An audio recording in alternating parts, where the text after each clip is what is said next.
Hi! Welcome back to Biscuits with me, Jo, and me, Kim. Today we're going to be reviewing, Kim's going to be reviewing The Velveteen Rabbit by Margaret Williams, I think. And she hasn't got the physical book with her, so she'll put a doobry there. I'll put a cover there because I did have the really thin copy, and then when I moved house it's just gone missing. So I brought it as an e-book, and I've read it on my iPad, so I'll put the cover here of which one I read. And it's lovely. And I'm going to be reviewing Cats in Space, Too Many Gods, and I've physically got the book. Okay. So, without further ado, we've got our drinks, but Kim's having I've got a Coke too. So I'm reviewing The Velveteen Rabbit by Margaret Williams, and this is such a cute book. I first fell in love with this book when I listened to the narration when I was younger, because on audiobook it's narrated by Meryl Streep's one of them, and I really like Meryl Streep as an actress. So big fan of Meryl Streep. Yeah, I listened to it when I was younger. Getting close to the cat. I wish she hadn't moved. And I listened to it when I was younger, not when she was younger, when alive. And then I brought the physical copy, and I read a copy as well. So I've read it, but this is my fourth time, I believe, reading it, and I still love it. So what the book's about, again, without trying to give too much away, although obviously with this book it's acting, you can't help give too much away. What happens is, this little boy receives a Christmas present of the Velveteen Rabbit. So he's given this rabbit, like this toy, a cuddly toy, as a Christmas present. And he loves the toy, and then, you know, as kids get older they forget their toys. So as he gets new toys, he forgets all about his other toys, including the Velveteen Rabbit. But at night the toys come alive, and other toys say that, you know, this is what happens when people get new toys. The children forget about us. And the Velveteen Rabbit's really sad. And then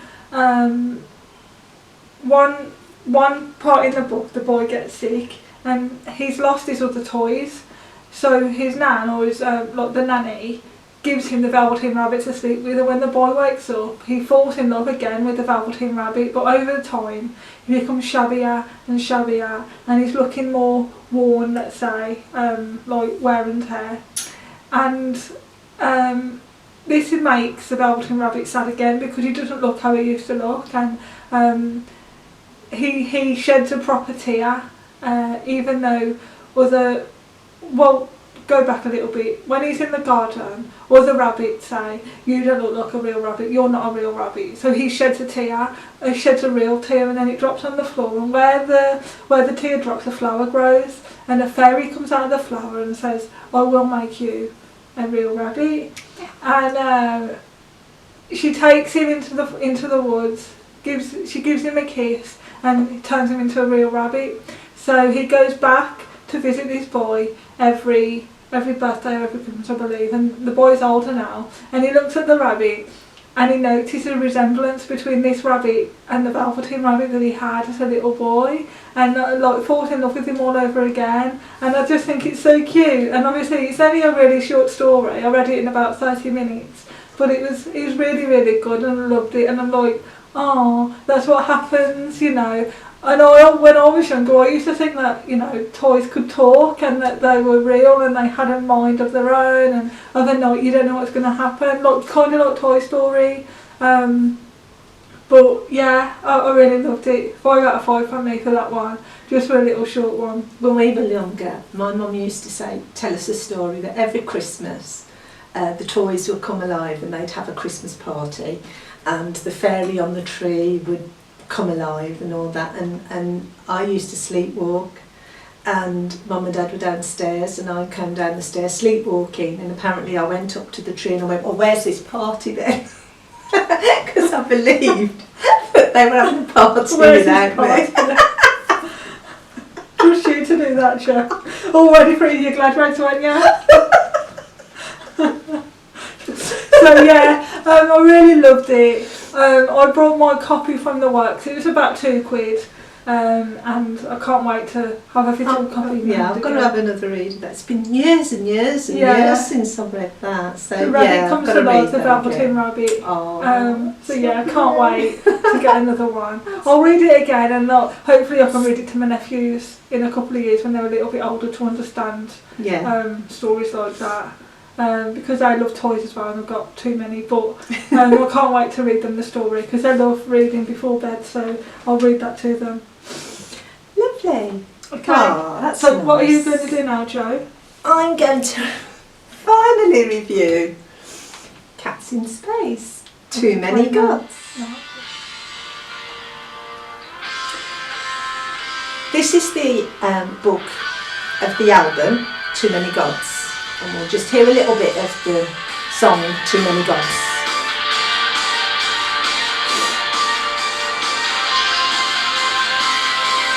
It says hello. James Lewis. Yeah.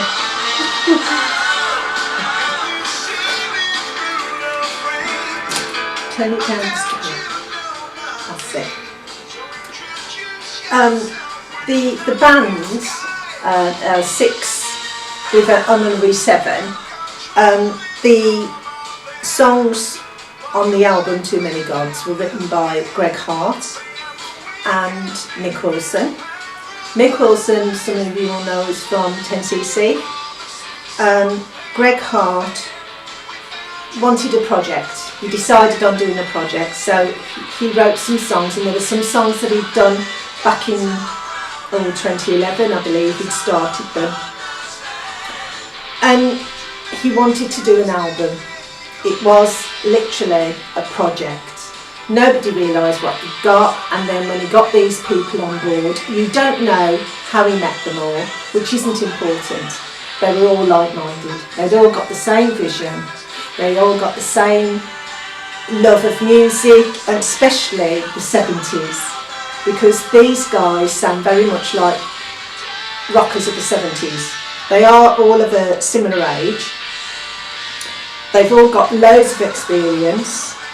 And so this book, unlike other rock stars, when they write a book and a tell-all, sex, drugs, rock and roll, it's none of that. It literally is the music. It's just all about the music. How he wrote these songs, how the way he heard them in his head, that's how he planned to try and get them to sound like that. And they sounded better. So he visualised how he wanted them to sound, and they worked hard. He even says which guitars he played on which track. The drums that Stevie Bacon, he was in a tribute band called Two Rex. He also has played drums for Robin Trower, and I think one time the drummer in Thunder was poorly and Stevie jumped on and did the drums for them, I believe. Greg Hart, who started the band, as I say, it was just a project, and Mick Wilson was on board, and they would just have their voices. They would just sing it, and they found a guy, Ian Capel, who's done loads of things with loads of artists, and he saw the vision as well, and he was of the same mind. So he was able to work out how they wanted it. So how the harmonies go, and how each person would come in and do their bit, and without rehearsing, and they just knew how to do their bit, play the guitar how they needed to be done. Jeff Brown, he's from Sweet, The Trends, he's in a band called the Original Jukebox Heroes, and he's the bass player in Cats in Space. He's got an awful lot of experience.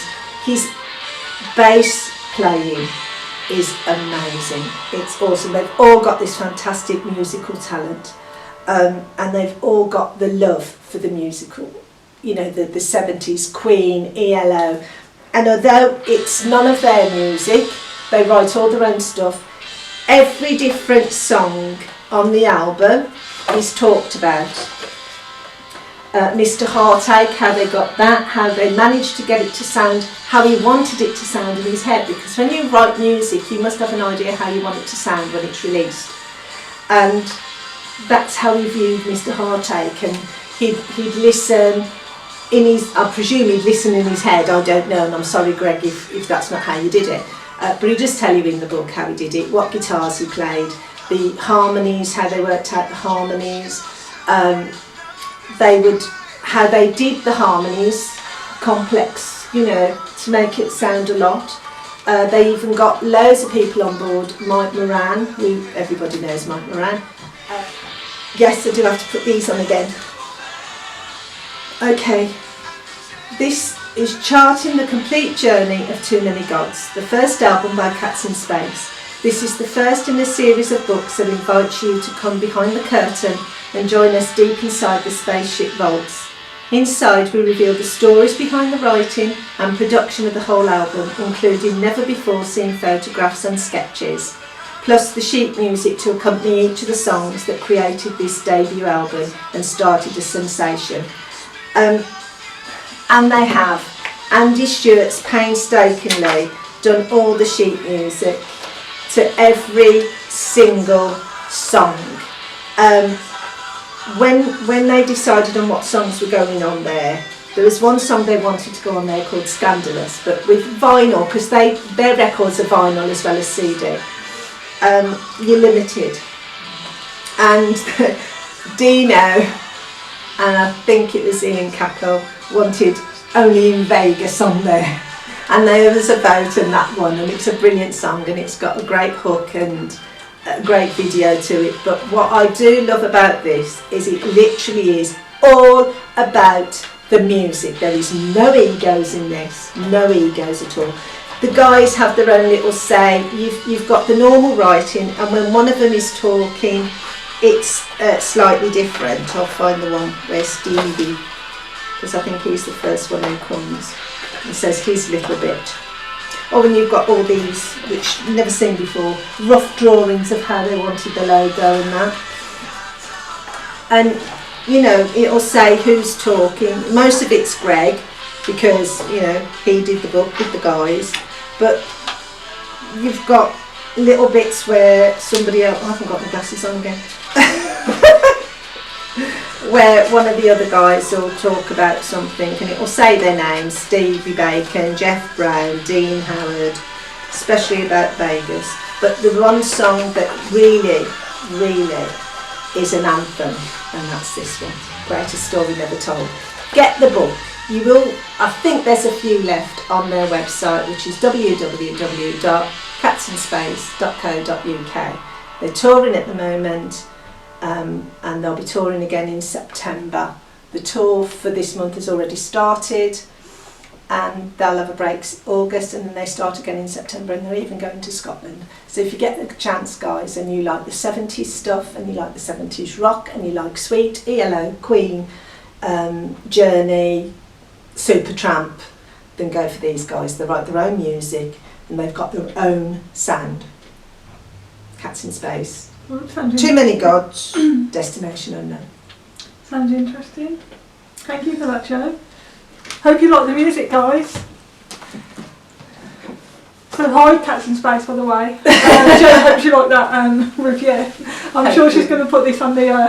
Well, I'm going to send it to Greg first. So okay, hear it. No worries. So that's both our reviews. What we're going to be discussing now is what we're going to be reading next, and this is a little bit different, so let's get the books ready. So, the next book that we're going to be reading and reviewing, and we've got a copy of this, and that is Into the Water by Paula Hawkins. Mm-hmm. So we're going to start reading this soon, aren't we? We are. Definitely. This is meant to be a quick read. And then for me, I've been given a couple from work that I'll be discussing, but after I've read Into the Water by Paula Hawkins, I'm finally getting to The Life of Pi by Jan Martel. Oh, good. So I'll be finally getting to that. I've wanted to read this for a while. Found it in the charity shop for I think like 50p, so I'll be reading that after. And then, in no particular order, the other ones I'll be reading. So these two were given to me from my work colleague. I've got another Paula Hawkins called A Slow Fire Burning. It's a quiet one you have to watch. And then Not a Happy Family by Shari LaPena. I think that's how you say her name. She's meant to be really good. I've heard a lot about Shara Le Pen, and my friend said, "Oh, I've got this book. I'm taking to a charity shop. It's in my car. Do you want it?" I said, "If you don't mind." So she actually doesn't want it back. So I think these two are going to be the ones that we're going to be swapping every now and again. So Jo's going to give me two, and I'll give her two. But yeah, we don't know when we're going to get to these, but these are upcoming. And then I'll be getting to Book of Night by Holly Black, so I'll be reading this as well. So I don't know when these will be or what order they'll be in, but the first two I'll be reviewing the next couple of weeks are Into the Water and Life of Pi for me.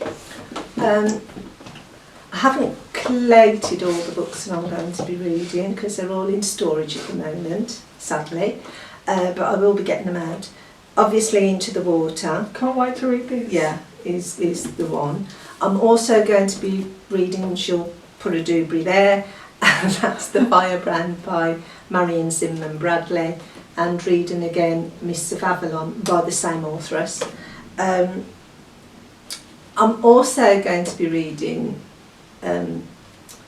Rudyard Kipling's The Beginning of the Armadillos. Oh, cool.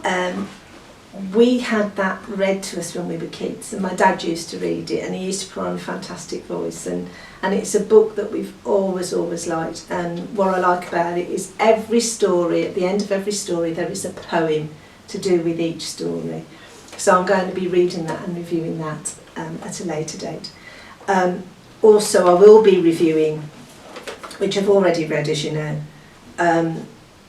Ramp Up to Murder and Murder in Real Life. So I'm going to be reviewing those at some point, probably next month. Yeah. And in September, doing that's our Crime and Mystery Month. Our Crime and Mystery Month, who done it especially for Agatha Christie fans, and Agatha Christie because it's her birthday, September the 15th, is that right? And the Agatha Christie Festival, so September the 18th to the 17th in Devon. It's a 2-week-long festival.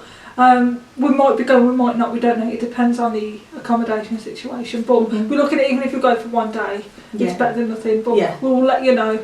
Yeah, definitely. And that's when we'll be reviewing the J. Gill books. Yes. There are 5 of them, but as I understand it, the 5th one, there's been problems with that, so I haven't been able We've only got 4 to at the get moment, that. haven't we? So, we're both reviewing them. Yeah, that's right, we are. And also, because it'll be Agatha Christie month in September, I'm going to be reviewing Dead Man's Folly, but I'm listening. I've listened to this tape. It's a cassette. For those of you that don't know what cassettes are, no, I've got this as well. This is a cassette, and you play it on a cassette machine, and they're brilliant. So it means that I can relax. Yeah, and just listen to David Suchet's voice telling the story of Dead Man's Folly, and he's because he played Hercule Poirot in the series, and I love him to bits. I love his voice. He's just typical. So I'll be listening to that yet again. And for me, I'll be reading, because I've got physical copies of Agatha Christie books. I don't have any audio books. I mean, I can get them. I do have or not Audible. I have Kobo, so I have my e-readers on there.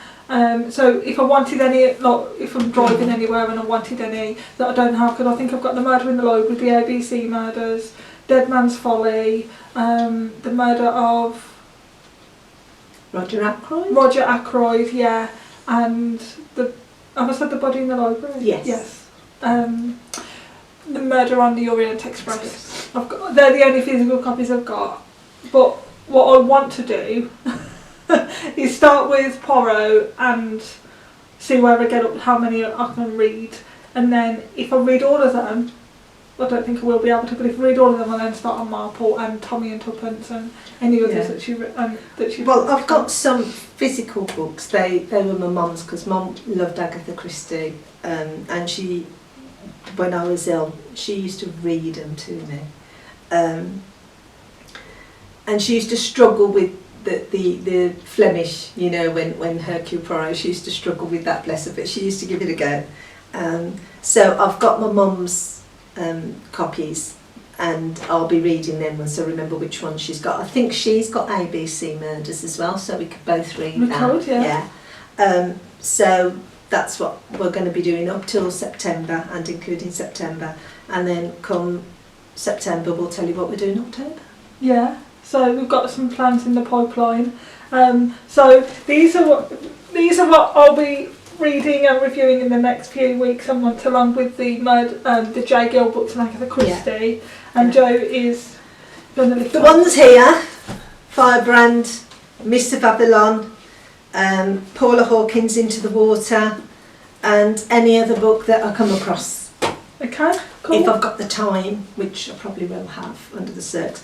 So just for the last time, just to let the guys know I'm thinking of them, you can get the book Too Many Gods, Destination Unknown from their website, if they've still got copies, www.catsinspace.co.uk, and any albums that you want to have a listen to. And they're on tour from now, and then they have a break, and then they're back on tour in September, and they're going to Scotland, they're going to Redditch, they're going to Paynton, I know they're going to Ilfracombe at some point, but I'm not sure when that is at the moment, but I do have it on my calendar because I'm going.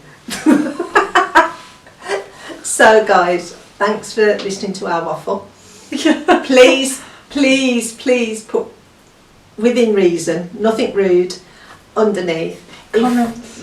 Comments. If you can put the website for me underneath, I will be very grateful. The Cats in Space website? Yes, yeah, please. that's fine. I'll do that. Thank I'll do that you. in the description. So if you've got any comments or questions, please put them down below, or on the Facebook page which Joe runs, on the Instagram page which I run. Nothing rude. No. We'll put our email address as well, just in case you don't have any social media. You can contact me on there. I run that as well. So yeah, thank you for watching. If you have read this, please leave a blue heart. So, because blue's the next book we're reading, and the Catching Space book is blue. There's blue on the Velveteen Rabbit. There's blue on most of the books. Leave a blue heart for if you've read it and liked it, or just leave a thumbs up if you want to. Thank you guys. Take care, and don't forget, keep reading. Bye. Bye.